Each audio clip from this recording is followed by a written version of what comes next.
قال الله تبارك وتعالى في القرآن المجيد فأعوذ بالله من الشيطان الرجيم بسم الله الرحمن الرحيم قل إن كنتم تحبون الله فاتبعوني يحببكم الله ويغفر لكم ذنوبكم والله غفور رحيم قال رسول الله صلى الله عليه وسلم لا يؤمن أحدكم حتى أكون أحب إليه من والده وولده والناس أجمعين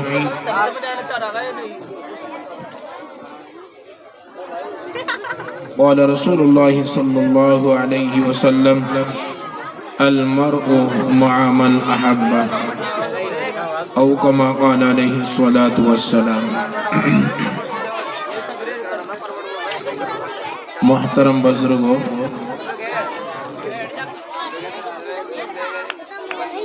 عجیب سا ماحول بنا رکھا ہے آپ نے، کہیں بچوں کی آوازیں ہیں، یہ جو سامنے کھڑے ہوئے ہیں یہ سب یہاں جلسہ گاہ میں تشریف لے آئیں، کوئی کھڑا نہ رہے، سب بیٹھ جائیں. یہ مجلس کوئی ایسی ویسی مجلس نہیں ہے، یہ مجلس تو وہ مجلس ہے کہ جس کی نسبت جناب نبی کریم صلی اللہ علیہ وسلم کی مجلس سے ہے. میرے بھائیوں، یہ مجلس وہ مجلس ہے کہ جس مجلس کے ختم پر اللہ رب العزت کی طرف سے بخشش کا پروانہ ملتا ہے. اس لیے یہ دین کی باتیں، یہ دین کی مجلس سکون کے ساتھ سنیں، وقار کے ساتھ سنیں.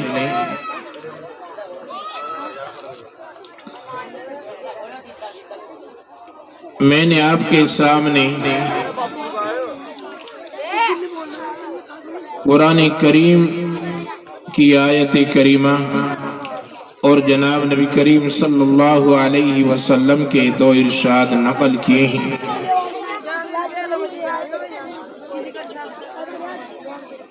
بھائی اور بزرگوں، اور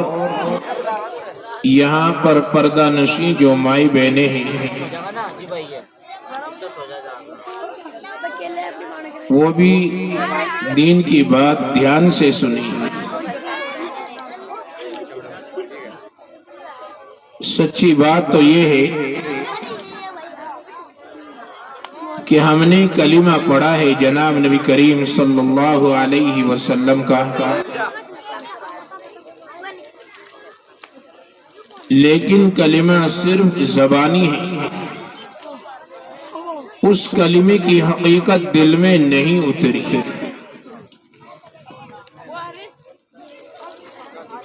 اگر اس کلمے کی حقیقت دل میں اتر جائے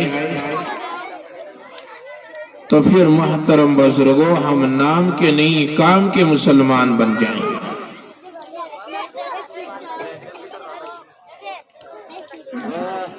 قرآن کریم کی جو آیت میں نے آپ کے سامنے تلاوت کی ہے، اس میں اللہ رب العزت نے جناب نبی کریم صلی اللہ علیہ وسلم جو ہم سب کے محبوب پیغمبر ہیں، ہم ان کے امتی ہیں، اللہ نے اس آیت کریمہ میں اپنے نبی کی محبت کے حاصل کرنے کا ایک اصول بتلایا ہے، طریقہ بتلایا ہے.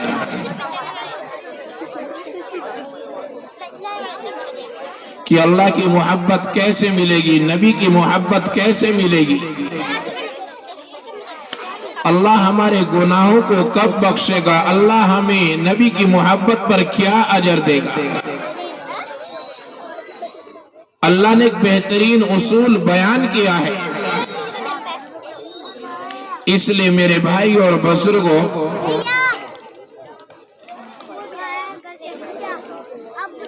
سنیے اللہ رب العزت کیا فرماتے ہیں. اللہ ارشاد فرماتے ہیں اے نبی آپ فرما دیجئے کہ اے لوگوں اگر تم یہ چاہتے ہو کہ اللہ تم سے محبت کرنے لگے تو میری اتباع کرو یحببکم اللہ، اللہ بھی تم سے محبت کرے گا۔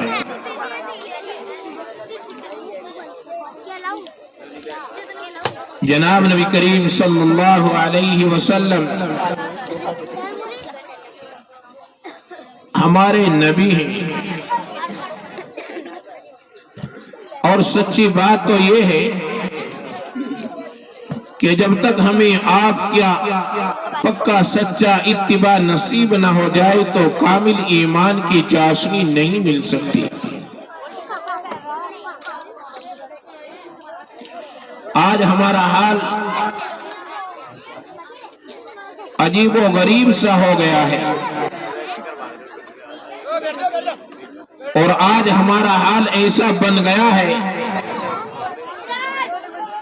کہ ہم پریشانی سے نکلنا تو چاہتے ہیں لیکن پریشانی سے بچنے کے اسباب اختیار نہیں کرتے۔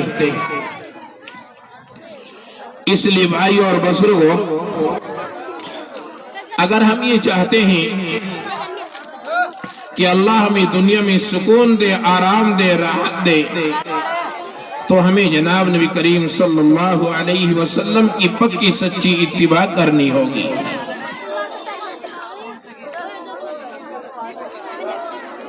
اسی کو جناب نبی کریم صلی اللہ علیہ وسلم نے حدیث مبارکہ میں ارشاد فرمایا لا یؤمن احدکم حتی اکون احب الی، کہ تم میں سے کسی کا ایمان اس وقت تک کامل اور مکمل نہیں ہو سکتا جب تک کہ میں اس کے نزدیک اس کے ماں باپ، اس کی اولاد اور دنیا کے تمام ساز و سامان سے زیادہ محبوب نہ بن جاؤں۔ یہ جناب نبی کریم صلی اللہ علیہ وسلم کی حدیث ہمیں سبق دیتی ہے کہ ہم جناب نبی کریم صلی اللہ علیہ وسلم سے محبت کریں اور آپ کی ایسی اتباع اور آپ کی ایسی فرمانبرداری اختیار کریں کہ لوگ ہمیں دنیا میں نبی کا دیوانہ کہنے لگے، لوگ ہمیں دنیا میں نبی کا عاشق کہنے لگے، لوگ ہمیں دنیا میں نبی سے پکی محبت کرنے والا یہ کہہ کر پکارنے لگے۔ تو اس لیے بھائی اور بزرگوں، اس حدیث میں اللہ کے نبی صلی اللہ علیہ وسلم نے سب سے پہلی جو بات کہی ہے کہ اپنے ماں باپ سے زیادہ محبت میرے ساتھ میں ہو، اس لیے کہ ماں باپ سے اولاد جو محبت کرتی ہے، ماں باپ سے اولاد کو جو لگاؤ ہوتا ہے اور جو انسیت ہوتی ہے، وہ باپ ہونے کی وجہ سے بغیر کسی ادھر ادھر کے تعلق کے صرف باپ کی وجہ سے ہوتی ہے۔ اللہ کے نبی ارشاد فرماتے ہیں کہ باپ سے زیادہ محبت میرے ساتھ میں ہو، اور آگے جناب نبی کریم صلی اللہ علیہ وسلم نے ارشاد فرمایا کہ اپنی اولاد سے بھی زیادہ محبت میرے ساتھ میں ہو، تب جا کے تمہارا ایمان کامل اور مکمل ہو سکتا ہے۔ ہر ماں باپ کو اپنی اولاد سے جو لگاؤ ہوتا ہے، جو محبت ہوتی ہے اور جو تعلق ہوتا ہے، وہ بغیر کسی لالچ کے ہوتا ہے، اس میں کوئی لالچ نہیں ہوتا، اس میں کوئی اپنا فائدہ نہیں ہوتا۔ ہر ماں باپ اپنی اولاد سے جو محبت کرتا ہے وہ بغیر کسی لالچ کے کرتا ہے، لیکن اللہ کے نبی صلی اللہ علیہ وسلم نے ارشاد فرمایا کہ اپنی اولاد سے زیادہ محبت میرے ساتھ میں ہو، تب جا کے تمہارا ایمان کامل اور مکمل ہوگا، اور تب جا کے تمہیں پورے ایمان کی چاشنی نصیب ہوگی۔ لیکن ہمیں جب ہم دنیا پر نظر ڈالتے ہیں، معاشرے کو دیکھتے ہیں، اپنے خاندان کو دیکھتے ہیں، قبیلے کو دیکھتے ہیں، مسلمانوں کو دیکھتے ہیں، اگر ایک طرف اولاد کی محبت کا تقاضا ہے اور دوسری طرف جناب نبی کریم صلی اللہ علیہ وسلم کا فرمان ہے، تو ہمارا حال یہ ہو گیا ہے کہ ہم اولاد کی محبت میں اپنے نبی کے فرمان کو ایک طرف ڈال دیتے ہیں اور اولاد کی محبت میں آ کر حدیث کو پیچھے اور ٹھکرا دیتے ہیں۔ بھائی اور بزرگوں، جب ہمارا حال ایسا ہوگا تو پھر ہمارے اوپر پریشانیاں کیوں نہیں آئے گی، پھر ہم پر مصائب کیوں نہیں آئیں گے؟ اللہ کے نبی صلی اللہ علیہ وسلم کا دل دکھا کر اولاد کو خوش کرنے کے لیے اور اپنے خاندان کو خوش کرنے کے لیے اللہ کے نبی کی سنتوں کو پامال کر کے ہم یہ سوچتے ہیں کہ ہمارے گھر والے خوش ہو جائیں گے، کنبے قبیلے والے خوش ہو جائیں گے۔ بھائی اور بزرگوں، ایسا نہیں ہو سکتا۔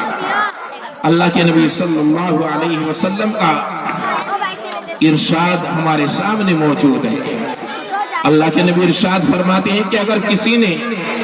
لوگوں کو خوش کرنے کے لیے اللہ اور اس کے رسول کو ناراض کر کے کوئی کام کیا ہے تو اللہ رب العزت تو ناراض ہے ہی، وہ لوگ بھی ناراض ہو جائیں گے جن کو خوش کرنے کے لیے اللہ اور اس کے رسول کو ناراض کیا ہے۔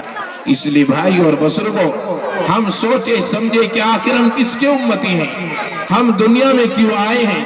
ہمیں کرنا کیا ہے؟ کیا ہم دنیا میں ہمیشہ رہنے کے لیے آئے ہیں یا ہمیں دنیا سے جانا ہے؟ اور اگر جانا ہے تو جانا کہاں ہے؟ کیا ہمارا سفر دنیا تک ہے یا ہمارا سفر آگے بھی جاری ہے؟ بھائی اور بزرگوں، ہمارا بڑا لمبا سفر ہے۔ ہم جنت سے چلے اور جنت میں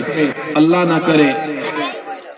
کسی کا ٹھکانہ جہنم ہو، اللہ ہم سب کی حفاظت فرمائے۔ غرض یہ ہے کہ ہم سب مسافر ہیں اور اپنے سفر میں چل رہے ہیں اور چلتے چلتے اللہ کے پاس جہاں سے ہم آئے تھے وہیں پہنچ جائیں گے۔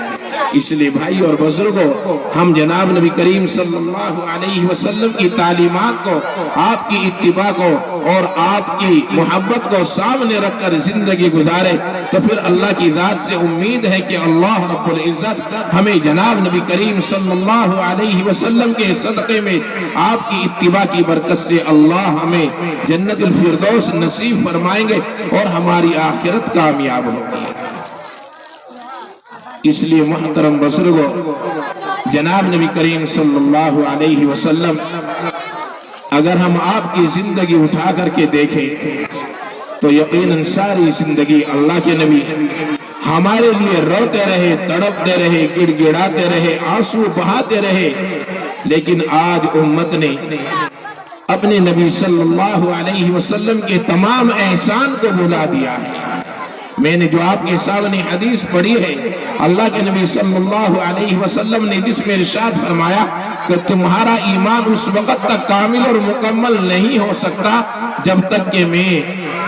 تمہارے نزدیک تمہارے ماں باپ، اولاد اور تمہاری اولاد سے زیادہ اور تمہارے تمام ساز و سامان سے زیادہ محبوب نہ بن جاؤں۔ اللہ کے نبی صلی اللہ علیہ وسلم نے اس حدیث پاک میں صاف ارشاد فرما دیا کہ تمہیں میرے ساتھ سب سے زیادہ محبت ہونی چاہیے،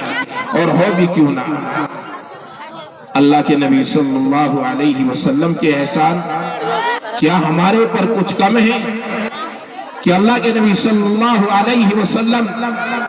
آپ ہی کے احسان اور آپ ہی کے طفیل، آپ ہی کے صدقے میں تو آج ہمیں ایمان ملا ہے۔ اگر صحیح دیکھا جائے تو یہ ساری کائنات اور کائنات کا سارا وجود اور ذرے ذرے کو اللہ نے جو بنایا ہے وہ جناب نبی کریم صلی اللہ علیہ وسلم کے صدقے میں بنایا ہے، تو آپ سے بڑا محسن ہمارے لیے کون ہو سکتا ہے؟ اور اللہ کے نبی سے محبت کیوں نہ ہو کہ آپ کے اندر اللہ نے ایسے ایسے کمالات اور اللہ نے اپنے نبی صلی اللہ علیہ وسلم کے اندر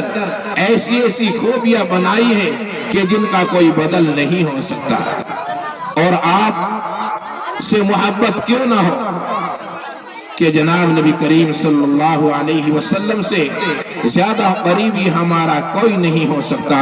اس لیے بھائی اور بزرگوں، ہم جناب نبی کریم صلی اللہ علیہ وسلم سے، اپنے نبی سے محبت کرنے والے بنے، اپنے نبی کا پکا سچا اتباع کرنے والے بنے۔ بڑے افسوس کی بات ہے کہ آج کے مسلمان کو یہ نہیں پتا کہ تیرے نبی کا نام کیا ہے، تیرے نبی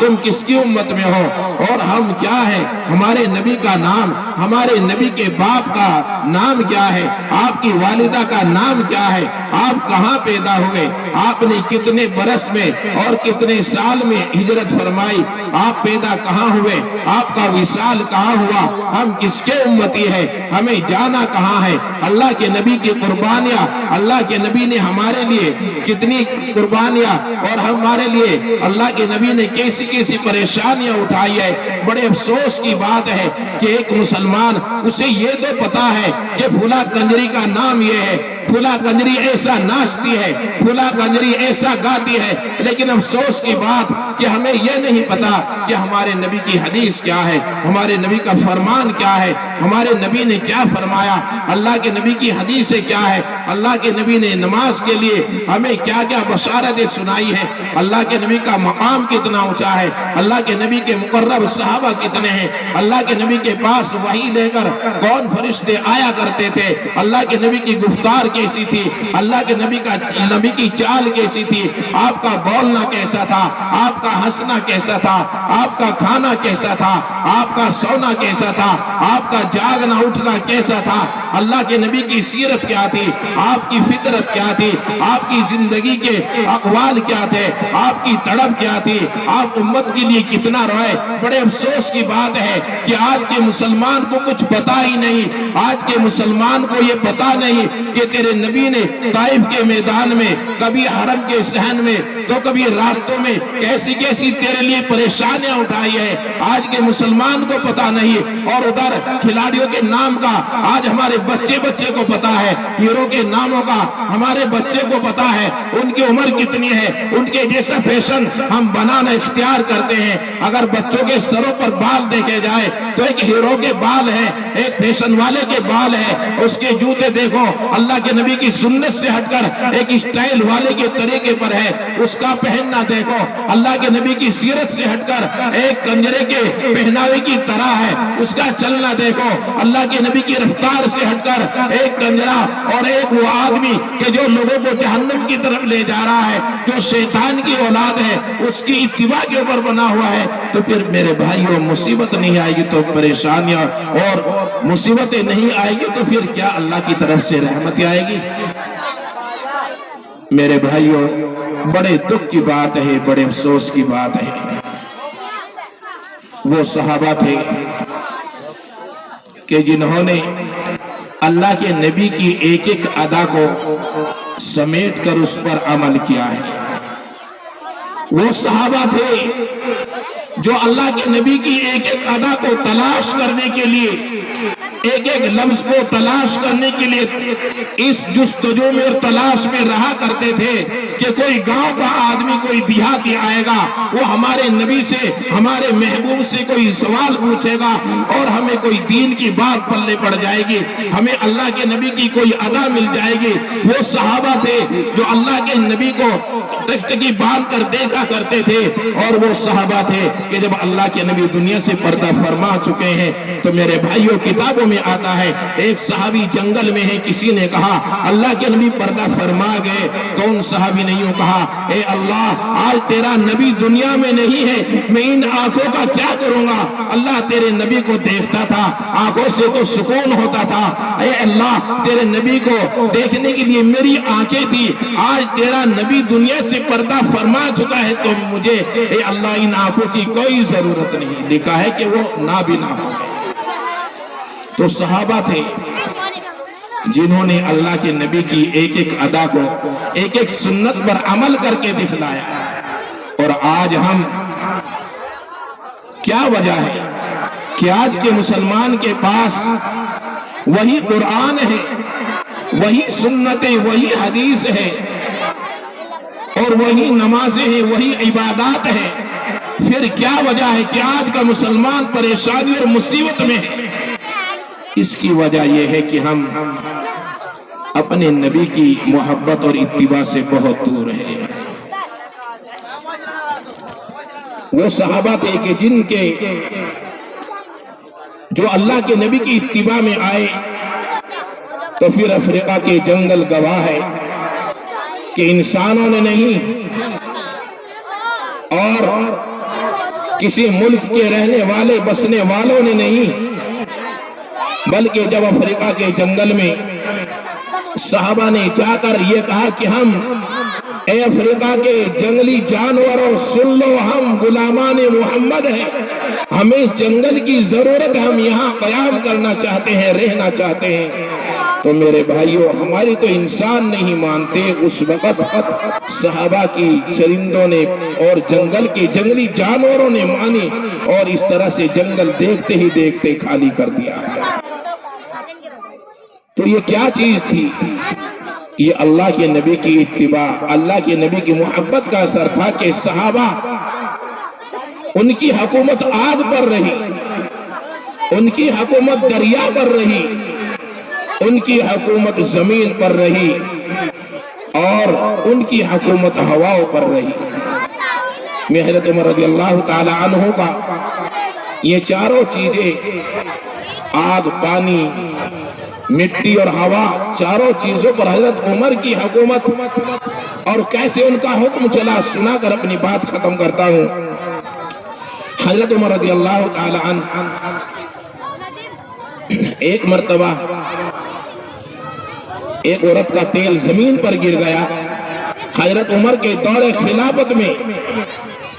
اس بڑھیا نے شکایت کی حضرت عمر سے کہ تمہاری خلافت میں زمین نے میرا تیل نگل لیا ہے۔ حضرت عمر نے زمین پر درہ مار کر یوں کہا، اے زمین، اس بڑھیا کا تیل واپس کر دے، کیا میں نے تیرے پر انصاف قائم نہیں کیا؟ زمین نے سارا تیل واپس کر دیا۔ بتلاؤ یہ زمین پر حکومت ہے یا نہیں؟ زمین پر حکومت ہے نا؟ اور ایسے ہی مصر کے اندر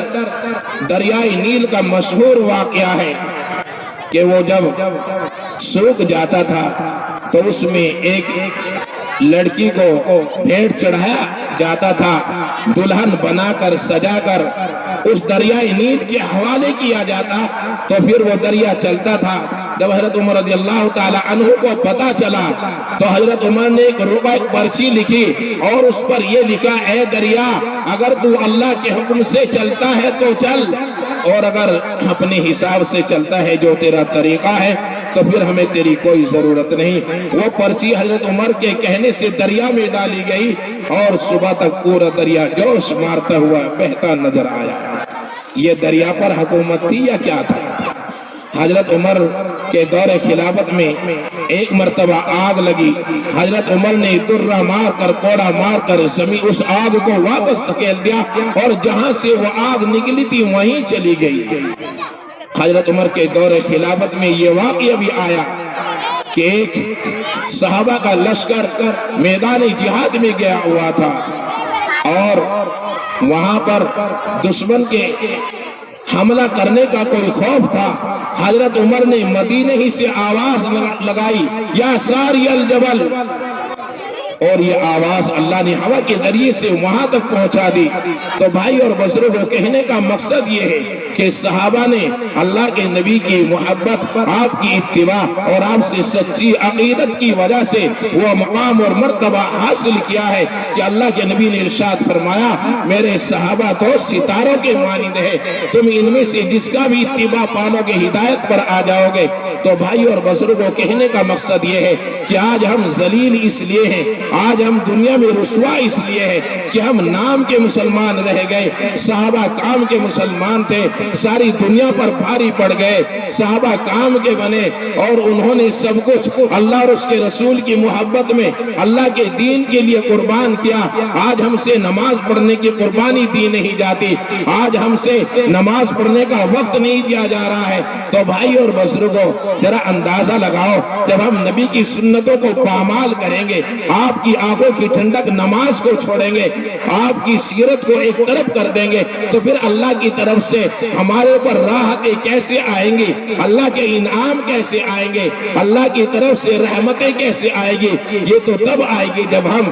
جناب نبی کریم صلی اللہ علیہ وسلم کی اتباع کریں گے، اللہ اور اس کے رسول کی فرما برداری کریں گے۔ تو میں نے آپ کے سامنے جناب نبی کریم صلی اللہ علیہ وسلم کا ایک ارشاد اور قرآن کریم کی آیت کریمہ اسی تعلق سے پڑھی ہے کہ ہمیں سب سے زیادہ محبت اپنے نبی کے ساتھ حالت میں ہونی چاہیے، ورنہ یاد رکھو آج ہم دنیا میں جس سے محبت کریں گے کل میدان محشر میں ہمارا حشر بھی انہی لوگوں کے ساتھ ہوگا۔ اگر کنجریوں سے محبت کی، اگر رنڈیوں سے ہم نے محبت کی، ان کے گانے کو سنا، ان کے ننگے ناچ کو دیکھا، اگر ہم نے ان لوگوں کی اتباع کی جو دین سے دور شیطان کے بھائی ہیں، تو یاد رکھنا کل میدان محشر میں ہم آج دنیا میں جن لوگوں کی اتباع کریں گے، آج ہم دنیا میں جن لوگوں کے ساتھ محبت رکھیں گے، تعلق رکھیں گے، ان کی اداؤں کو پسند کریں گے اور جن لوگوں کے پہناوے کو پسند کریں گے، یاد رکھنا کل میدان محشر میں انہی لوگوں کے ساتھ اٹھیں گے۔ بے شک۔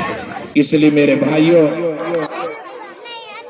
اللہ نے ہمیں مسلمان بنا، شکر ادا کریں، ایمان کی دولت سے نوازا۔ یہ کوئی ایمان کی دولت معمولی دولت نہیں ہے۔ میدان محشر میں اندازہ ہوگا، یقول الکافر یا لیتنی کنت ترابا، جب میدان محشر میں کفار کہیں گے ربما یود الذین کفروا لو کانوا مسلمین، اس وقت اندازہ ہوگا اس ایمان کی دولت کا جس کو آج ہم نے اپنے ہاتھوں سے گنوا دیا ہے۔ بھائی اور بزرگوں، اس مجمع کے اندر میرے جتنے بھائی بیٹے ہیں، خدا کے لیے ہاتھ اٹھا کر وعدہ کریں کہ ہم جہاں تک بھی ہوگا اللہ کے نبی کی سنتوں پر عمل کریں گے اور جناب نبی کریم صلی اللہ علیہ وسلم کا پکا سچا اتباع کریں گے۔ ذرا سوچو اگر کل میدان محشر میں صحابہ نے گریبان پکڑ لیا اور یہ پوچھا، اے